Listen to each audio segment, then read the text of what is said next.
अस्सलाम वालेकुम prep class, कैसे हैं आप सब? आप सबको जुमा बहुत बहुत मुबारक हो। अच्छा बच्चों, आज हम पढ़ेंगे हर्फ डाल के बारे में। बेटा कल हमने आपको रे के बारे में पढ़ाया था, लेकिन हम ये 2 वर्ड्स गलती से स्किप कर गए हैं, तो हम इनको एक पेरेंट्स ने मुझे बताया है, थैंक यू सो मच। अब हम इनको थोड़ा सा रिवाइज़ करेंगे, ठीक है। देखिए ये है हर्फ डाल, हर्फ डाल, और इसकी आवाज़ है ड, इसकी आवाज़ है ड।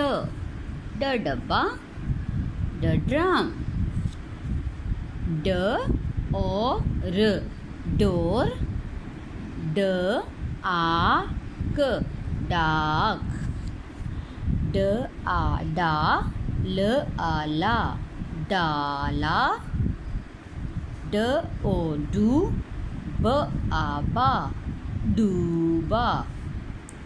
ये डाक का डब्बा है ड, ड। ड्रम खाली है। इसको आप याद करें और इसकी जो वीडियो है वो मुझे व्हाट्सएप करें।